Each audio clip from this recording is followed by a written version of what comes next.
his legal situation remained up in the air. That was resolved a week ago, and he has himself a new team to play for. So, in exchange, here are the trade details. The Browns get Deshaun Watson and a 5th-round pick. Now, the Texans, in exchange, received 3 first-round picks, which was part of the asking price, a 3rd-round pick, and a 5th-round pick from the Browns. For more on this, let's bring in our guys from the Pick Six podcast, Ryan Wilson and John Breach. Ryan, I'll get your reaction to the deal first of all.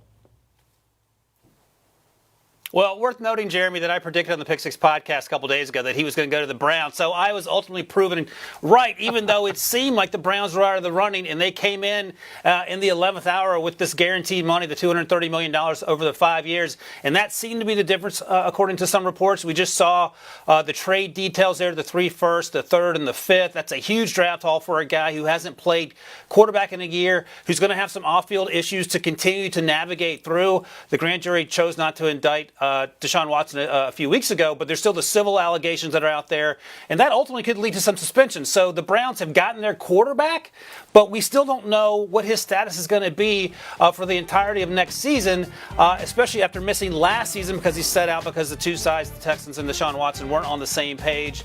And now, of course, you have to figure out what to do with Baker Mayfield, who asked to be traded a few days ago. That seemed to be not going to be the case at the time, but that's clearly going to change. It's a huge development, obviously, and I do wonder how the Panthers feel about it because they weren't willing to give that guaranteed money, how the Falcons and, more importantly, Matt Ryan feel about it, and, of course, how the Saints feel about it, who may now have to turn back to Jameis Winston. Hearing the news of this trade was an absolute shocker. Look, we all knew a Deshaun Watson deal was going to go down in the next 24, 48, 72 hours. But the reason it was so surprising is because he went back to a team he had already eliminated. We all went to bed Wednesday night thinking that Deshaun Watson was done with the Cleveland Browns. Then he was done with the Carolina Panthers. He had his list down to the Falcons and Saints. And then, whoa, he backtracks, goes straight back to Cleveland because who wouldn't if you're going to get a $230 million fully guaranteed contract? And that's a great contract for Deshaun Watson to get. But I do think if you're the Browns, there is a slight risk. Deshaun Watson has not played football in a year. He was on the sideline for the entire 2021 season. He still has the 22 civil lawsuits facing him. And although he is not going to be criminally charged, like Wilson said, he could still face an NFL suspension. So you don't know how much he is going to be on the field with you in year one. So it's a monstrous investment into a player who still has plenty of questions surrounding him. But with Deshaun Watson on the field for the Cleveland Browns, I mean, Breach, how much better are they in terms of how you look at them as a potential Super Bowl contender? Oh, I mean, they shoot up we've been talking about how stacked the AFC is all week, and they shoot up. I mean, you look at the Browns' quarterback history starting when they came back from in 1999 after they returned to Cleveland in that expansion year and they had Tim Couch. It has just been nightmare after nightmare after nightmare at quarterback. And so now you add a superstar like Deshaun Watson and you look at the Super Bowl odds. Now the Browns are one of the top 10 favorites. They're favored to win the AFC North. This changes everything in Cleveland. They've never had a superstar quarterback like this. Deshaun Watson is a quarterback who can will his team to victory. He's somebody who makes your team better as soon as he's on the field, assuming he's the Deshaun Watson of 2020. We don't know exactly what he's going to look like after taking that year off, but obviously the Browns become an instant Super Bowl contender with Deshaun Watson on the field. Yeah, you mentioned 2020 breaching, and we just talked about this on the podcast. That Texans team won 4 football games, so it's not like that Deshaun Watson's going to be a savior for this club, who admittedly are much better personnel-wise than the Texans were in 2020. The offensive line is much better. They have the running game, which they need to lean on. Kevin Stefanski, oddly enough, chose not to do it towards the end of last season, perhaps trying to get Baker Mayfield killed and out of there. Mission accomplished there. The wide receivers are a question mark. They traded for Amari Cooper, but there's not much depth behind him. They have to figure that out. Now they don't have a first-round pick in order to do so. The defense is actually pretty good. They need some help interior. They need some help on the edge. Interestingly enough, 2017, the Browns had an opportunity to take Deshaun Watson first overall. They took Myles Garrett. Now they have both those guys on that football team. And the only other thing I would caution, we've sort of been talking about this breach, is that, yes, they have one of the best quarterbacks in the NFL, a top 5 talent when he's playing. The things are have to get sorted out off the field. We know that. But this is also the Browns. And the Browns have a way of finding ways to mess this up. And yes, they're the favorites in the division right now, but they're not a better football team than the Cincinnati Bengals. They weren't a better football team 2 hours ago, and they won't be a better football team 2 months from now. The Bengals are still the best football team in that division. If not them, it's certainly the Ravens. So I think I get why Vegas makes the odds the way they do. I'm not willing to jump on this Browns bandwagon because I've been here before, thought this team was pretty close to complete, at least to compete in that division. Were unable to do so. Were they missing a franchise quarterback? Perhaps. And Baker Mayfield will have to find his home somewhere else now. They now have that franchise quarterback who may not play the entire season, who has to get up to speed after taking a year off, who has to learn a new offense, all these things. And it gives me just a little pause in a division where you have the defending AFC champs who went to the Super Bowl, and then a Ravens team that somehow managed to win 8 games despite having everyone on the COVID list for what felt like the entirety of the season. So hang on a second. You're saying that even with Deshaun Watson, Ryan, that the Cleveland Browns are still the 3rd best team in that division? Yeah, man, Jeremy, I've fallen for this too many times. I've been like, oh, this is the year the Browns put it together. I'm not falling for it again. I have much more faith in Joe Burrow. I can't believe I'm going to say this, Breach, in Zach Taylor than I do in Kevin Stefanski, and not knowing the availability of Deshaun Watson. That's the concern for me. Now, circle back in 12 months, perhaps I feel differently, but I know who the Bengals are. The Bengals have actually gotten a ton better this offseason in the areas where they needed to get better. The Ravens less so, but we know they have Lamar Jackson, and we know how good that football team has been with Lamar Jackson there. I don't know about the Browns. I don't. They have one wide receiver, Amari Cooper, they just traded for, and nothing else. Donovan Peoples-Jones and Anthony Schwartz. You can't convince me that those wide receivers are going to be magical just because Deshaun Watson's throwing them passes. They just cut Austin Hooper. They have David Njoku and Harrison Bryant, who are good football players for sure. But there's some things that need to be sorted out in Cleveland. And you could even throw in the offensive line where J.C. Treader has been released. Jack Conklin's struggling with some injuries that he needs to get healthy from. If those things sort themselves out, then for sure. But I'm not going to just crown this team the best team in the AFC North because they made a trade for a football player who hasn't played in over 12 months. Yeah, and that's one interesting thing about Watson's decision here, because if he had gone to any of those NFC South teams, if he goes to Atlanta or New Orleans or Carolina, that team instantly becomes the 2nd best team in the NFC South and is instantly competing with the Tampa Bay Buccaneers for a division title. But that's not the same thing in the AFC North. You go to the Cleveland Browns, yes, you make the Browns a better team, but you're playing in probably the 2nd or 3rd toughest division in the NFL. There's no guarantee that Deshaun Watson makes the Browns good enough to regularly beat the Ravens or take care of the Bengals or even beat the Steelers. So we don't know that the Browns are easily just going to go into the AFC North and handle that division, especially since they haven't won a division title since, let me check my calendar, 1989. So I'm not sure that Deshaun Watson is going to be able to flip 30 years of history. I do think he absolutely is going to make this team better. But like Ryan said, I would pump the brakes on saying he makes them automatically the division champs in the AFC North. I mean, when you look at those quarterbacks in the AFC, Lamar Jackson, Joe Burrow, Deshaun Watson, then you've got Russell Wilson, Patrick Mahomes, and Justin Herbert. I mean, boy, you got some great quarterbacks over in that AFC.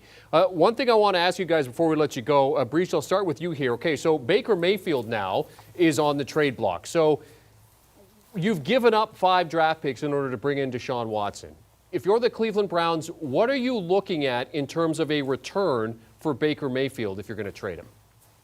Yeah, I think we've seen some speculation that Baker Mayfield would like to end up with the Indianapolis Colts. But if I'm the Cleveland Browns, I'm not answering Baker Mayfield's phone calls. He wanted a trade. I'm going to give him his trade, except I'm going to do it on my terms, and I'm going to do it for the highest amount of compensation. I'm going to tell everyone, hey, look, Baker Mayfield's available. Whoever makes us the best offer, that's who we're going to send him to, because we just gave up 3 first-round picks to get Deshaun Watson. We need to restockpile our draft picks. And the way you do that is by getting the best pick you can for Baker Mayfield. So if I'm Cleveland, I'm probably looking for at least a 2nd rounder. We know there are several quarterback needy teams. It's not just the Colts. The Seahawks need a quarterback. The Saints need a quarterback. The Panthers need a quarterback. So there are plenty of teams out there that should be willing to pay for Baker Mayfield. I would be surprised if there's any first-round picks involved, but if I'm Cleveland, I am at least hoping to get a 2nd rounder in return for Mayfield. Jeremy, you have to understand, John Breach is the person who thought Gardner Minshew was worth a 3rd-round pick.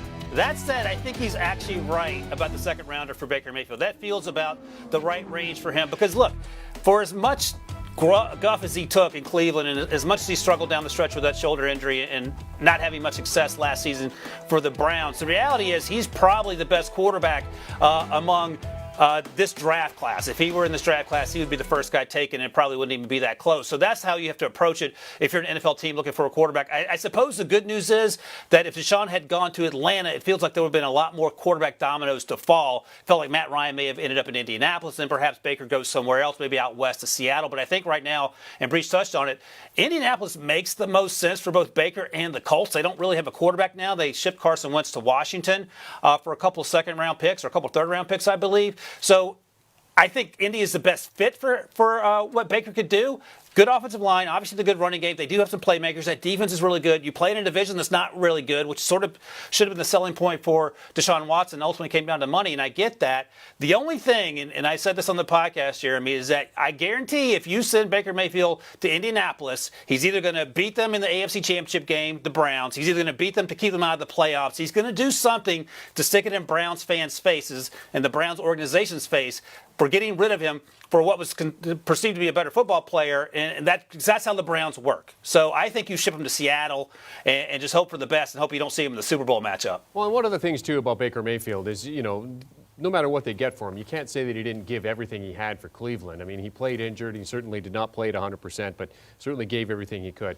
Let's talk about the Houston Texans, though. 3 first-round draft picks, and this is a team that has had some success building through the draft. So here's a look at some of their notable first-round picks. I mean, Deshaun Watson, obviously the latest one in 2017, but Jadeveon Clowney, DeAndre Hopkins, J.J. Watt in there, Mario Williams, Andre Johnson. I mean, so when you look at this list, and now you've added 3 first-round picks to this team, I mean, if you're the Houston Texans, you're not sitting in too bad of a position right now, are you, Ryan?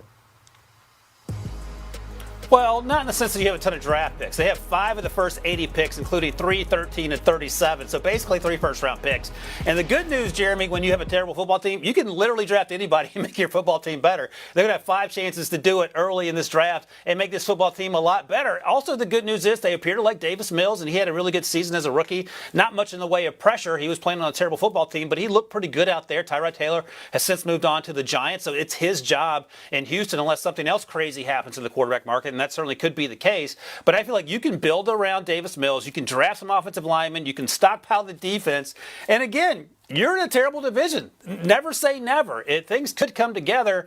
And oh, by the way, guess who the Texans host this year? The Cleveland Browns. So there'll be that little revenge factor as well. So look, for as much as we've crushed Nick Caserio for how things have gone over his year-plus tenure, this is actually a move in the right direction. We knew that the Texans and Deshaun were never going to get back together. So he's best case scenario in terms of the compensation, getting Deshaun somewhere else, even though it's in the same conference, but having your quarterback going forward and then just building around that quarterback. So it's not the perfect situation for the Texans, especially their fans who have endured a lot the last few years because they've been a pretty bad franchise. But I think this is a good start in the right direction. And Caserio has a chance to prove himself with all these draft picks coming up. And certainly Davis Mills, has not been terrible. So, riding with Davis Mills is something that Texans fans have certainly become used to, but now they get the chance to build something. Ryan Wilson, John Breach from the Pick Six Podcast joining us to discuss Deshaun Watson's trade to the Cleveland Browns. And of course, you can get your daily fix with Will Brinson, John Breach, and Ryan Wilson on the Pick Six Podcast. Download and follow wherever you get your podcast audio. You can also watch the fellas on YouTube. Do you want a sports network that delivers everything that matters about the game? The highlights, the picks, the instant analysis, no yelling, no fake debates, no politics. Hit the subscribe button and never miss a moment.